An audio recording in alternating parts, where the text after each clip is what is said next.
আসসালামু আলাইকুম ওয়ারাহমাতুল্লাহি ওয়াবারাকাতুহু। কেমন আছেন আমার প্রিয় বোনেরা? আশা করি আল্লাহর রহমতে সবাই ভালো আছেন।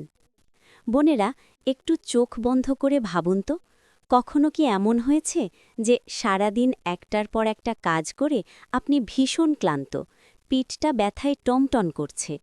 এর মধ্যে আপনার আদরের বাচ্চাটা হঠাৎ করে দুধের গ্লাসটা কার্পেটের ওপর ফেলে দিল, আর অমনি আপনার মাথার ভেতর যেন আগুন জ্বলে উঠল। আপনি কিছু না ভেবেই রাগের মাথায় বাচ্চাটাকে কষে একটা চড় মেরে দিলেন। বাচ্চাটা কাঁদতে কাঁদতে ঘুমিয়ে পড়ল। একটু পর যখন আপনি ওই ঘুমন্ত নিষ্পাপ মুখটার দিকে তাকালেন, তখন কি আপনার নিজেরই ডুকরে কান্না আসেনি? মনে হয়নি, ইস, কেন মারলাম বাচ্চাটাকে, আমি কত খারাপ একজন মা? অথবা সংসারের হাজারটা কাজ সামলাতে গিয়ে আপনি হিমশিম খাচ্ছেন। এমন সময় স্বামী অফিস থেকে ফিরে হয়তো ছোট একটা অভিযোগ করলেন, আর সেই ছোট কথায় আপনার এমন রাগ হলো যে রাগের মাথায় স্বামীকে অনেকগুলো কটু কথা শুনিয়ে দিলেন। কথাগুলো আপনি আসলে মন থেকে বলতে চাননি, কিন্তু মুখ দিয়ে বেরিয়ে গেল। এরপর সারা রাত জায়নামাজে বসে একা একা কাঁদলেন আর আল্লাহর কাছে মাফ চাইলেন। রাগ একটি আগুন যা সবার আগে নিজেকে পোড়ায়। আমরা অনেকেই এই রাগ নিয়ন্ত্রণ করতে চাই, কিন্তু পারি না। বারবার প্রতিজ্ঞা করি আর বারবার হেরে যাই। শেষে হতাশ হয়ে ভাবি, আমাকে দিয়ে কিচ্ছু হবে না, আমার স্বভাবটাই খারাপ। না আমার প্রিয় বোনেরা, নিজেকে একদম দোষ দেবেন না। আপনি খারাপ নন, আপনার পরিস্থিতি আপনাকে ক্লান্ত করে দিয়েছে। আজকের এই ভিডিওতে আমরা রাগ নিয়ন্ত্রণের এমন কিছু জাদুকরী পদ্ধতি জানব, যা স্বয়ং আমাদের নবীজি সাল্লাল্লাহু আলাইহি ওয়াসাল্লাম আমাদের শিখিয়ে গেছেন। পাশাপাশি কিছু মনস্তাত্ত্বিক উপায় জানব, যা আপনাকে একজন শান্ত, প্রশান্তির মানুষে পরিণত করবে ইনশাআল্লাহ। ভিডিওটি একটু বড়, কিন্তু আমি কথা দিচ্ছি এই ভিডিওটি আপনার জীবনের জন্য খুব জরুরি, তাই শেষ পর্যন্ত আমার সাথে থাকার অনুরোধ রইল। বোনেরা, রাগ হল মানুষের একটি স্বাভাবিক প্রবৃত্তি। আল্লাহ তাআলা আমাদের ভেতরে এই অনুভূতিটি দিয়েছেন। কিন্তু এই রাগের লাগাম যখন আমাদের হাতছাড়া হয়ে যায়, তখনই শুরু হয় যত বিপত্তি। ইসলামে এই রাগের বিষয়ে খুব সুন্দর একটি দৃষ্টিভঙ্গি আছে। আমরা সাধারণত ভাবি যে মানুষটা জোরে চিৎকার করতে পারে, যে রাগের সময় টেবিল চাপড়ে কথা বলতে পারে, বা যে গায়ের জোরে অন্যকে হারিয়ে দিতে পারে, সেই বুঝি সবচেয়ে শক্তিশালী। কিন্তু আমাদের প্রিয় নবীজি সাল্লাল্লাহু আলাইহি ওয়াসাল্লাম কি বলেছেন জানেন? সহি বুখারী শরীফের একটি হাদিসে নবীজি বলেছেন, কুষ্টিগীর বা শক্তিশালী সে নয় যে অন্যকে কুষ্টিতে হারিয়ে দেয়, বরং প্রকৃত শক্তিশালী সেই যে রাগের সময় নিজেকে নিয়ন্ত্রণ করতে পারে। একটু ভেবে দেখুন বোনেরা, কত বড় কথা! আপনি যখন রাগে কাঁপছেন, যখন আপনার মনে হচ্ছে এক্ষুনি হাতের কাছের জিনিসটা ছুঁড়ে ফেলি বা একটা কড়া কথা শুনিয়ে দিই, ঠিক সেই মুহূর্তে যদি আপনি নিজেকে আটকে রাখতে পারেন, আল্লাহর রাসূলের চোখে আপনিই হলেন সবচেয়ে শক্তিশালী নারী। আপনি আসল বীর। শয়তান সবসময় চায় আমরা রাগের মাথায় এমন কিছু করে ফেলি যাতে আমাদের ভালোবাসার সম্পর্কগুলো নষ্ট হয়ে যায়, স্বামী স্ত্রীর মাঝে দূরত্ব তৈরি হয়, বাচ্চাদের মনে মায়ের প্রতি ভয় ঢুকে যায়। রাগ হল শয়তানের পক্ষ থেকে আসা আগুনের স্ফুলিঙ্গ। এই আগুনে শয়তান আমাদের দুনিয়ার সুখ শান্তি এবং আখেরাতের ঈমান দুটোই পুড়িয়ে ছাই করে দিতে চায়। এখন প্রশ্ন হল, আমরা এত রাগ করি কেন? ইসলাম কিন্তু শুধু নির্দেশ দিয়েই ছেড়ে দেয় না। ইসলাম মানুষের মনস্তত্ত্বকে খুব সুন্দরভাবে বোঝে। একজন চিকিৎসকের মতো আমি আজ আপনাদের রাগের পেছনের কারণগুলো ধরতে সাহায্য করব। আসুন দেখি কেন আমাদের এত রাগ হয়।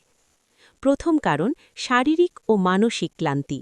একজন নারী যখন ভোরবেলা থেকে শুরু করে রাত পর্যন্ত কাজ করেন, তখন তার শরীরেরও বিশ্রামের প্রয়োজন হয়।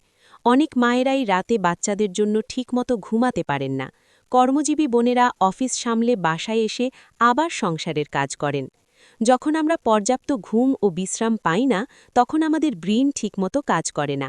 তখন খুব সামান্য ট্রিগারেই, একদম ছোট কথায় আমাদের রাগ উঠে যায়। আপনার এই রাগটা আসলে আপনার ক্লান্তি আর জেদ নয়, এটা আপনার শরীরের একটা কান্না। দ্বিতীয় কারণ, অবমূল্যায়ন বা কাজের স্বীকৃতি না পাওয়া। আপনি সারা দিন সংসারের জন্য গাধার খাটুনি খাটছেন, সবার পছন্দমতো রান্না করছেন, ঘর গোছাচ্ছেন, কিন্তু দিন শেষে যখন কেউ তাচ্ছিল্য করে বলে, সারাদিন বাসায় বসে করোটা কি তুমি, তখন কলিজায় কেমন আঘাত লাগে তা আমি বুঝি বোনেরা। আপনার এই হাড় ভাঙা খাটুনির যখন কোনো মূল্য দেওয়া হয় না, তখন মনের ভেতরের সেই তীব্র কষ্টটাই রাগের রূপ নিয়ে বাইরে আসে। তৃতীয় কারণ, হরমোনাল পরিবর্তন। এটি অত্যন্ত গুরুত্বপূর্ণ একটি বিষয়। বিশেষ করে পিরিয়ডের সময়, গর্ভাবস্থায়, সন্তান জন্মের পর বা মেনোপজের সময় নারীদের শরীরে যে হরমোনের বিশাল পরিবর্তন হয়, তার কারণে মেজাজ খিটখিটে থাকে।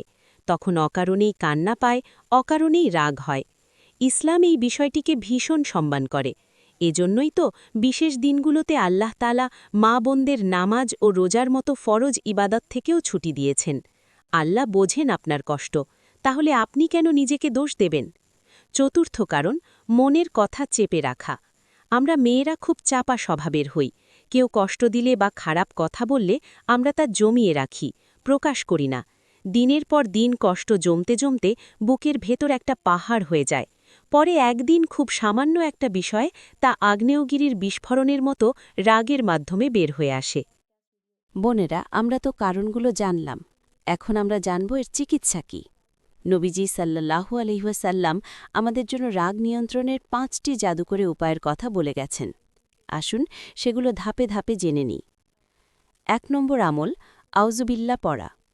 যেহেতু আমরা জেনেছি রাগ শয়তানের প্ররোচনা, তাই রাগ উঠলেই সবার আগে শয়তান থেকে আল্লাহর কাছে আশ্রয় চাইতে হবে। সহিহ বুখারীর হাদিস অনুযায়ী রাগ উঠলেই সাথে সাথে পড়বেন আউযুবিল্লাহি মিনাশ শাইতানির রাজিম, অর্থাৎ আমি বিতাড়িত শয়তানের হাত থেকে আল্লাহর কাছে আশ্রয় চাচ্ছি। দরকার হলে বারবার পড়বেন, দেখবেন ভেতরের আগুনটা একটু একটু করে কমতে শুরু করেছে। 2 নম্বর আমল, শারীরিক অবস্থান পরিবর্তন করা। আবু দাউদ শরীফের একটি হাদিসে রাসূল সাল্লাল্লাহু আলাইহি ওয়াসাল্লাম একটি দারুণ মনস্তাত্ত্বিক উপায় শিখিয়েছেন। তিনি বলেছেন, যদি দাঁড়ানো অবস্থায় তোমাদের কারো রাগ আসে, তবে সে যেন বসে পড়ে। তাতেও রাগ না কমলে সে যেন শুয়ে পড়ে। এর মানে হল পরিবেশ বা অবস্থান পরিবর্তন করা। আপনি হয়তো রান্নাঘরে আছেন, স্বামীর সাথে কথা কাটাকাটি হচ্ছে এবং রাগ চরমে উঠছে। ওই মুহূর্তেই রান্নাঘর থেকে সরে বেডরুমে চলে যান। দাঁড়িয়ে থাকলে বসে পড়ুন। স্থান পরিবর্তন করলে রাগের ফ্লো বা গতিটা ভেঙে যায়। 3 নম্বর আমল, অজু করা বা পানি পান করা। আগুন থেকে তৈরি শয়তান, আর আমরা জানি আগুন নেভায় পানি। আবু দাউদ শরীফের হাদিসে নবীজি বলেছেন, রাগ উঠলে সাথে সাথে গিয়ে অজু করে নিতে। অজুর ঠান্ডা পানি যখন চোখে মুখে লাগে, তখন শরীরে একটা শীতল প্রশান্তি তৈরি হয়, স্নায়ুগুলো শান্ত হয়ে যায়। অজু করা সম্ভব না হলে অন্তত 1 গ্লাস ঠান্ডা পানি পান করুন, দেখবেন রাগ জাদুর মতো কমে গেছে। 4 নম্বর আমল, চুপ হয়ে যাওয়া। রাগ উঠলে আমাদের জবান বা মুখ সবচেয়ে বেশি ক্ষতি করে।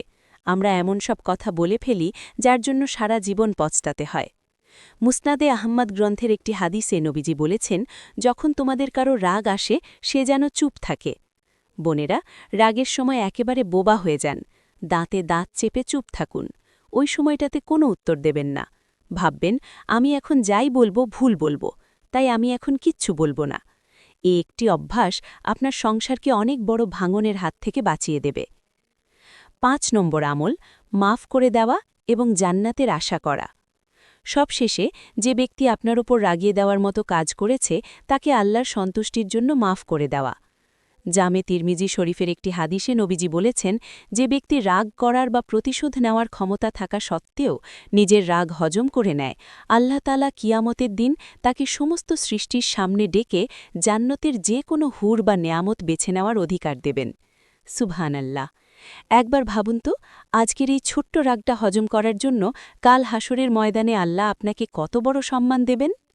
এখন আপনাদের মনে কিছু প্রশ্ন আসতে পারে। আসুন বাস্তব জীবনের এমন 2টি প্রশ্নের উত্তর আমরা হানাফি ফিকহের আলোকে জেনে নিই।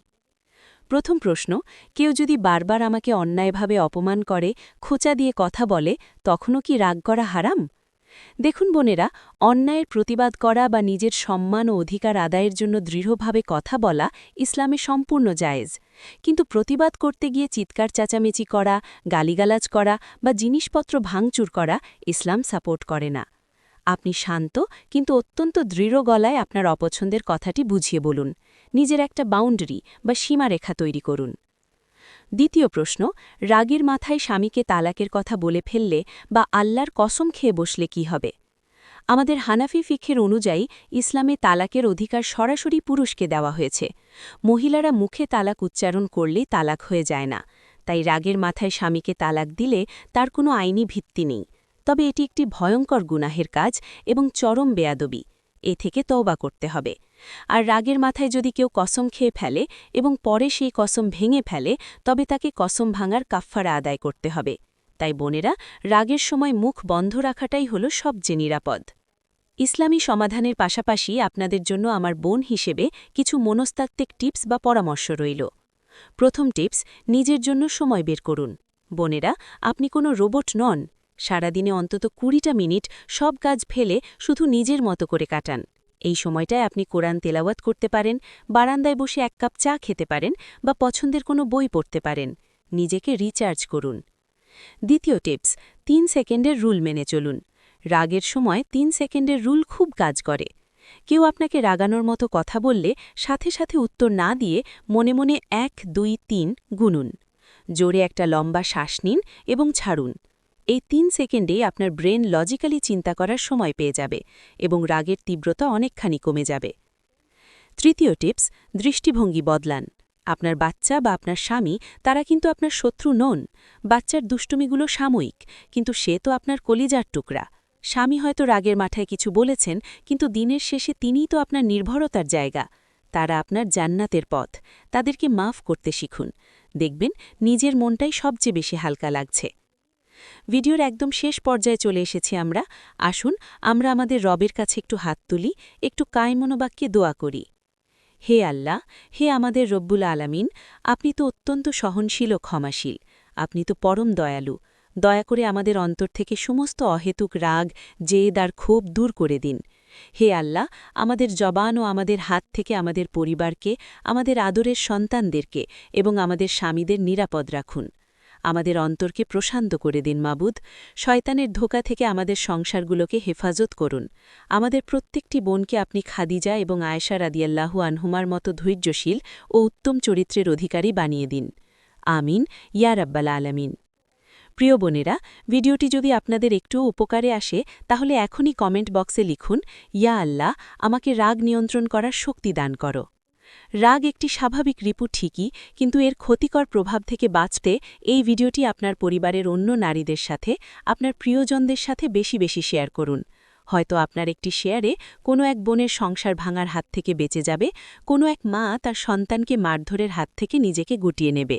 আর হ্যাঁ, চ্যানেলটি সাবস্ক্রাইব করতে একদম ভুলবেন না।